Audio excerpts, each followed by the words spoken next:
हरे कृष्णा। तो आप सभी भक्तों का एक बार फिर से स्वागत है। आज हम लोग चर्चा करेंगे किसी भी गंगा, यमुना और ऐसे पवित्र नदियों पर स्नान करने से पहले हम किन बातों का ध्यान रखें। तो जब कभी भी हम किसी गंगा या यमुना जैसी नदी में स्नान करते हैं तो स्नान करते समय हमें डायरेक्ट कूदना नहीं चाहिए, अर्थात हमें जल क्रीड़ा नहीं करना चाहिए।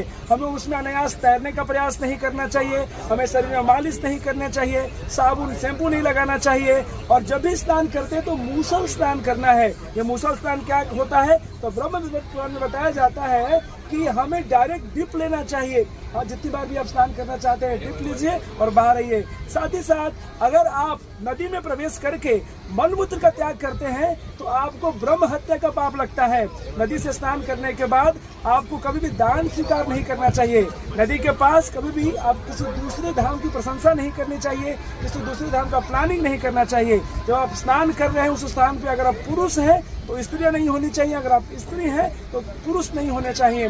नदी में स्नान करने के बाद जब बाहर आते हैं तो शरीर को सूखे कपड़े से पोंछने की कोई आवश्यकता नहीं है। अगर नदी में स्नान करने जाते हैं तो बहुत से लोग सोचते हैं कि हम आचमन करके बाहर आ जाएंगे। नहीं, आप जब नदी के समक्ष प्रस्तुत हैं, आप समक्ष प्रेजेंट हैं, तो आपको स्नान करना चाहिए, न कि केवल आचमन करके बाहर चले आना चाहिए। तो इन सभी नियमों का ध्यान रखें। Thank you very much. Hare Krishna.